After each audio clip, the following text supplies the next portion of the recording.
topic of defunding the police in order to reallocate funds to other preventative health and wellness programs, resources, etc. Why is this such a hot topic, do you think, in your opinion? Well, I think when you think about everything that's happening in the country, I think that you see that people are starting to understand you can't continue to do the same things over and over and expect different results, right? For us here in Baltimore, not just myself, but there have been other folks and community folks and even some other elected officials who've been saying prior to the latest uproar because of the murder of George Floyd, Breonna Taylor, the list goes on and on and on, right? About how we have to reimagine what public safety is, right? I said infamously, I don't even know how many years ago now, that we have to look at gun violence in Baltimore for what it truly is. It's a disease. It's a public health issue. And you don't cure a disease by attacking one symptom. You don't. You can't, right? But think about it. For your life, entire life, and my entire life, the city has been thinking, and the country and the world really has been thinking that solving crime or reducing crime is solely a function of the police. But that never was true. But also, if having the best funded police department was the surefire way to make us the safest city in America, we would be the safest city in America. But we're not. What we now have to understand is that when folks are talking about defund, is reimagine it and then doing it in a way that's also responsible, right? Because we have to understand that one, right, we have a federal consent decree for police reform in Baltimore that we asked for, right? This isn't one of the instances where the feds just came in and took over. Right. We said this police department, and now I'm about to go into professor mode. This police department that operates in the city, that the state controls, not the city, that the city council can't tell what to do, has all these racist policies and practices, and we needed to reform. Well, when you agree to that, then guess what you also agree to? You agree to funding those reforms, right? So I've been saying even prior to this budget season, right? Folks can go pull a tape, look at the budget hearings from 2019, said that starting with this budget that we just started, right?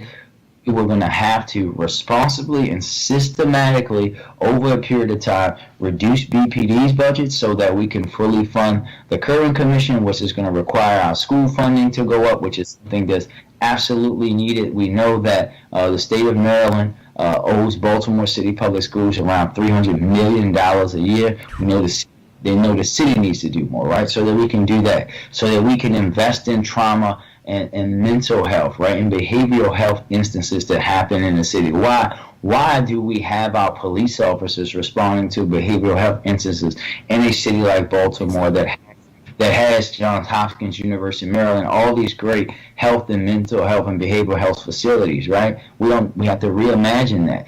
Recreation and parks funding, job training and workforce training, reimagining how we do reentry. That's what it's about. But you have to do that in a responsible way, not poo-pooing on the consent decree, which we know could cause us problems with the federal government and some other things that we don't want. And we know we need those reforms that don't ignore the fact that we have a violence issue and we have to stop the flow of illegal guns into the city and hold people accountable for the things they do, but also that we have to take the burden off, right? We shouldn't be sending police officers out to all of these instances. Like anybody who hasn't seen it, and since everyone's at home, you should check out the Charm City documentary that PBS did. I'm featured in it. It's on Amazon Prime, okay. And you can see some of the things that I'm talking about, right? I've been talking about for years that we need to have minor reports for crimes and things like that should be either handled online or over the phone, like they do. For example, Charlotte takes about 10,000 reports a year online for minor crimes, meaning that they don't ever interact with a police officer. And some instances we need to have other people responding. For example, I'll give you two quick examples. And that they actually caught on footage because there were some police officers being filmed in a documentary too. Someone called 911 and said there was this big disturbance, and the officer went barreling down the street. Guess what it was when he got there? It's a kids marching band. Meanwhile, somewhere Karen. in no, this wasn't a Karen. Wasn't a Karen. No. Mm-mm. When you see where it is, you know it wasn't a Karen. Meanwhile, somewhere in South Baltimore, someone was actually in real need of assistance from the police, right? Right, and another one was a senior lady whose husband was cheating with her on Facebook, and she wanted the police to help with that. Those kind of incidents happen, Right. and we need to change that and deal with the mental stuff as well. Just for those who heard me comment Karen and thinking I was making a racial stab at a particular group, that's not the entire case. Karen is more of a type of person.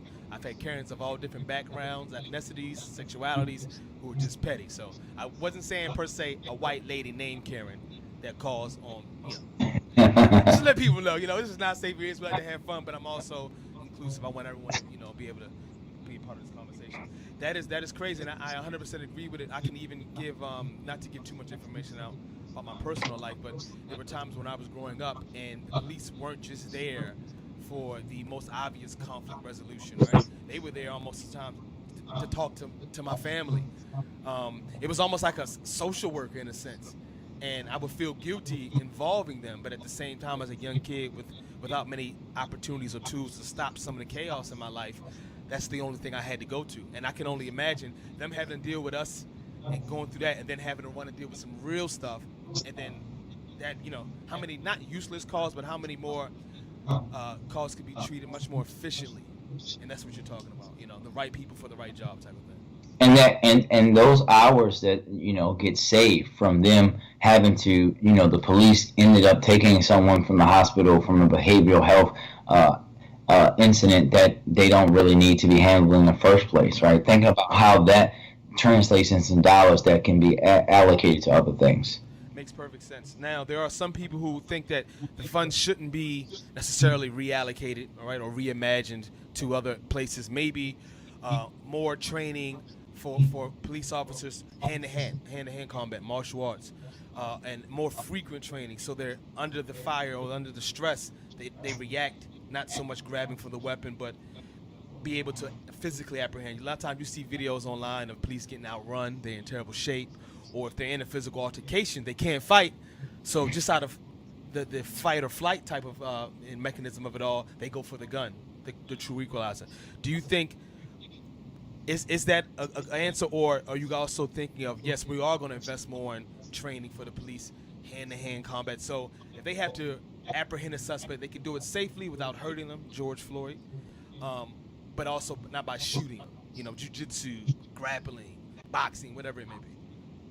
Yeah, so they get a lot of that training, and here in Maryland, they're required to have a certain amount of hours of training every year. But we know that the training is not the panacea to that, right? Like, we have to have and continuously improve training, make it more equitable, make it more relatable to Baltimore and our communities. Actually, also it featured in that documentary in Charm City that's on Prime. You can actually see now we train and have through Baltimore Community Mediation Center something called Youth Dialogue Training, that you see the first one that we piloted in my old council district in my neighborhood, actually, where we go through the department and take 500 high school students, 500 officers, and train them like through the lens of big mix, like mediation kind of conflict training, right? Like that, we're going to try to expand those kind of things. But I think that training, making sure that they're going through equity training, making sure that they do a lot of the grappling, all of those kind of things. But it's also, the racial bias training, all that stuff is important. All that stuff is important.